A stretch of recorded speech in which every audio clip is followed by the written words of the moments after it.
para hiu mulai berkumpul dan mereka sekarang ini mengitari Cardano. Apa yang akan terjadi kepada Cardano ini, teman-teman? Kemudian di bagian XRP, yang merupakan salah satu co-foundersnya dari XRP, dia hengkang dari proyek tersebut dan ada satu tindakannya dia yang justru memicu bahaya kepada XRP di tengah perseteruannya XRP dengan SEC. Dan altcoin berikutnya adalah Polkadot yang juga sama-sama sibuk dia dengan Cardano. Mereka sibuk membangun selama winter ini ya. Apakah Polkadot bisa selamat di winter market ini, teman-teman? Pertanyaan ini akan kita jawab dalam update Black Cuan hari ini. Welcome back to Black Cuan, everybody. Terima kasih ya telah bergabung dengan Black Cuan.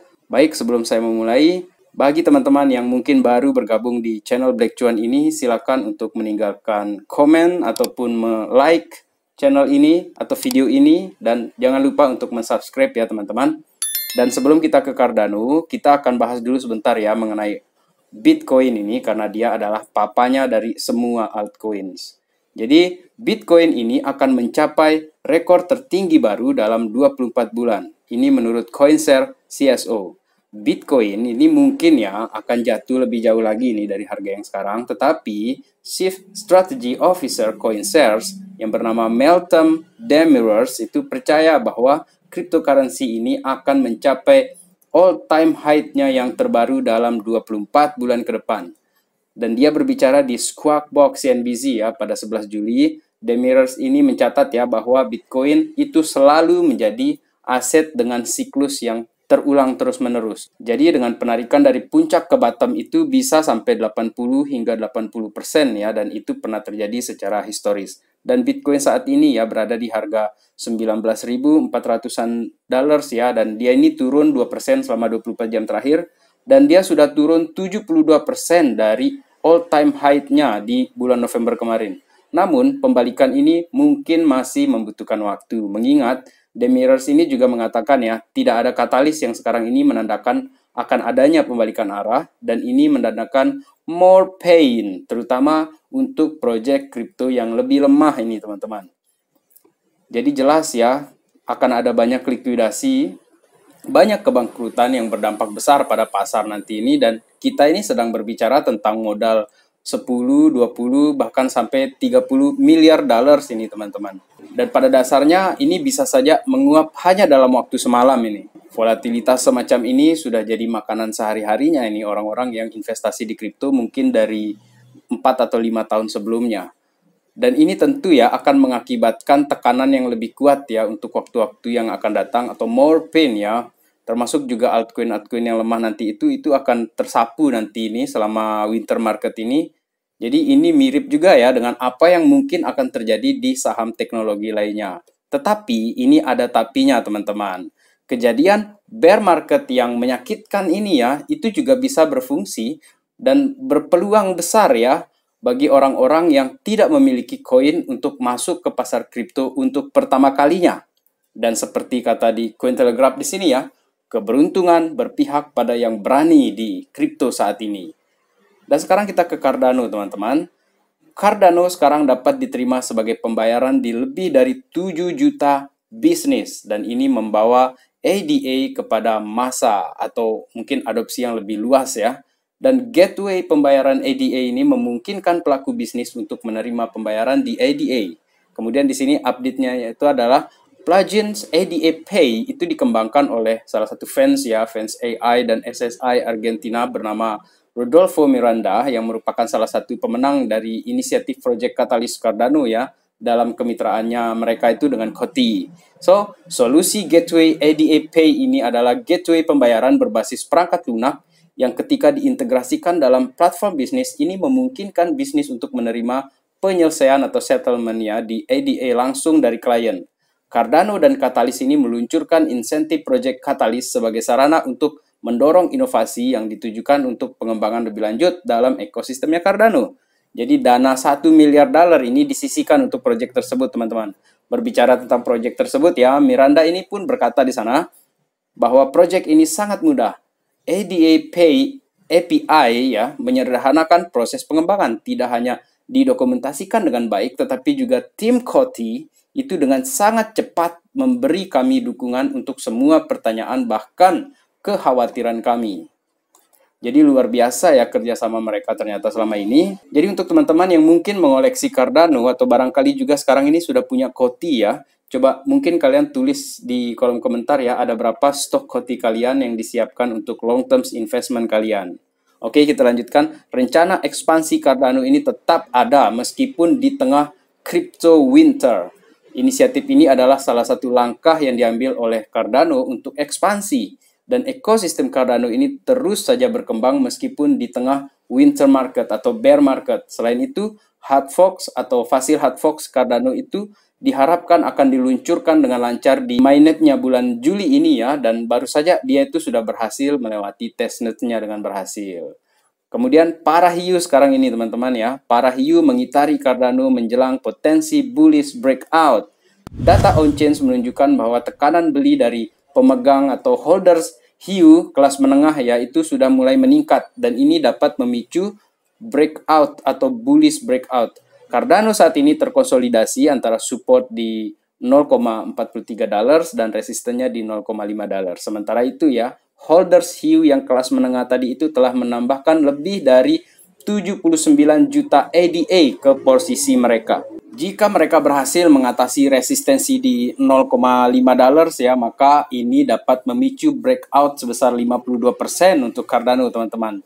Kemudian di kanal berita Crypto Potato, hiu menambah koleksi itu sebesar $37 juta dalam bentuk Cardano ADA dan pause ini berhenti menjual. Mereka melakukan pause gitu kan. Ini adalah bentuk antisipasi mereka terhadap event fasil hard fork di Cardano ya, teman-teman. Dan dari chart ini ya, kita bisa lihat ini, yang warna kuning ini adalah para hiu atau shark yang memiliki kepemilikan 10.000 sampai 100.000 Cardano. Dan sedang menanjak mereka ini, yang artinya mereka, para hiu itu sedang pesta belanja untuk persiapan tabungan long term mereka ini ya. Mungkin seperti itu teman-teman. Dan coba teman-teman kasih tahu saya ya, dari level hiu atau paus kalian dalam investasi di Cardano ini. Karena kalau paus itu di kisaran 100.000 sampai 1 juta Cardano ADA ya. Kalau saya kayaknya di sini teman-teman masih level plankton ya di sini ya. Kemudian untuk XRP ini atau Ripple ya, salah satu founder dan executive Ripple Labs ya, Jed McCaleb ya, keluar dari Ripple. Tidak hanya hengkang ya, tetapi Jed McCaleb ini telah melakukan penjualan token XRP sejak dia meninggalkan perusahaan. Sementara itu, pengacara pemegang XRP mengajukan pertanyaan penting atas aktivitas penjualan ini karena mereka ini masih terlibat dalam perseteruan atau pertarungan dengan SEC, teman-teman. Jadi mengundang bahaya ini si Jed McCaleb ini. Aktivitas ini merupakan hal yang ganjil, teman-teman. Dan mengapa SEC tidak menggugat Triple X CTO ini ya, karena menjual XRP-nya. Dan menurut data di sini ya, McCaleb itu telah menjual lebih dari 52 juta token XRP sejak awal Juli. Dia telah menjual lebih dari 4 juta token setiap hari. Namun, minggu-minggu terakhir di bulan Juni itu dia ada peningkatan mendadak ya dalam jumlah penjualan. Lebih dari 44 juta token XRP itu terjual selama seminggu ini. Dan ini adalah salah satu alasan XRP terus melemah sampai sekarang ini. Atau, ada juga ataunya di sini, jangan-jangan ya, ini adalah upaya si Jed McCaleb itu ya untuk distribusi token. Karena jika masih dipegang sebagian besar token oleh tim ya, maka itu termasuk kategori sekuritas mungkin ya teman-teman. Tapi apapun niatnya si Jed McCaleb ini ya, XRP tetap terus berkembang ini teman-teman. Ripple ini mengamankan kemitraan untuk meluncurkan NFT marketplace baru di XRP Ledgers. Jadi dalam pengumuman baru ya, Exchange Aset Digital Cross Tower itu mengatakan bahwa mereka bermitra dengan Ripple untuk membawa NFT yang diminting ya atau dicetak di XRP Ledgers itu ke pasar Cross Tower NFT. Cross Tower itu akan memfasilitasi pencetakan dan perdagangan NFT dengan Ripple sebagai mitra blockchain dan memberi dukungan teknis pada blockchain XRP Ledgers ya atau XRPL. Dan market Cross Tower ini ya memudahkan pengembang serta kreator untuk bergabung dengan proyek mereka dan ini juga mempercepat waktu ke pasar. Cross Tower ini adalah exchange web 3.0 ya yang didirikan pada tahun 2019 dan berbasis di Jersey City, New Jersey ya. Dan tidak sampai di situ saja teman-teman. Bulan lalu, pembuat mobil mewah Inggris ya, yang bernama Lotus, itu juga mengumumkan kemitraan NFT dengan Ripple untuk membawa Lotus NFT ke XRPL atau XRP Ledgers. Dan untuk XRP Army, terutama kalian yang mungkin sudah mendalami pemahaman tentang investasi aset beresiko seperti XRP ini ya, semoga ini bisa menambah referensi kalian. Dan altcoin terakhir di sini itu adalah Polkadot, teman-teman. Koin yang dikembangkan oleh Gavin Wood ya, sama dengan Charles Hoskinson yang mengembangkan Cardano, mereka berdua ini juga telah mengembangkan Ethereum pertama kali waktu mereka bertiga di satu tim pada awal-awal kemunculan Ethereum bersama Vitalik Buterin.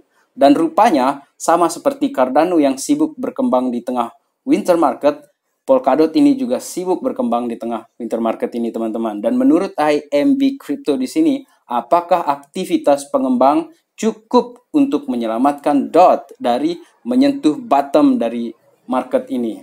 Selama kuartal kedua tahun 2022 ini ya, aktivitas developer yang kuat itu menjadi nilai tambah atau nilai plus bagi Polkadot. Seperti yang ada di data ini ya, aktivitas developer itu mencetak rata-rata 11.000 aktivitas developer per bulannya. Dan terbukti aktivitas developer Polkadot ini tetap menjadi salah satu yang terkuat di pasar kripto. Kemudian terlepas dari gejolak pasar yang terjadi sekarang ini, teman-teman, Polkadot telah berhasil menarik users dan transaksi sepanjang kuartal ini. Dan dia mengelola sekitar 145.000 users bulanan di kuartal ini dibandingkan dengan 149.000 pengguna atau users di bulan kuartal ke-1 2022 ini, teman-teman. Dan konsistensi users ini lebih lanjut ditujukan dalam transfer token DOT. Pada kuartal kedua 2022, Polkadot memiliki rata-rata 293 juta transfer DOT per bulan dibandingkan dengan 288 juta pada kuartal sebelumnya. Market cap Polkadot ini mengalami penurunan yang signifikan. Ini juga berlaku sama dengan koin-koin lainnya pada periode bear market ini ya. Dan dengan begitu, Polkadot ini menutup kuartal itu dengan nilai 7,9 miliar, alias dia turun ya 15 miliar dolar atau sekitar 66% ya dari awal kuartal kedua 2022 ini. What does it all mean for DOT? So, apa artinya semua ini untuk DOT, Polkadot? Sampai saat ini DOT terus berada di peringkat 12 ya dalam peringkat kripto berdasarkan market cap-nya.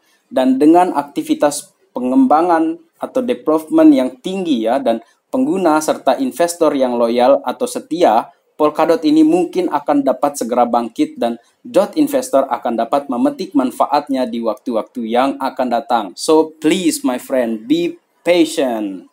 Sabar ya. Jadi demikian ya teman-teman untuk update berita kripto hari ini.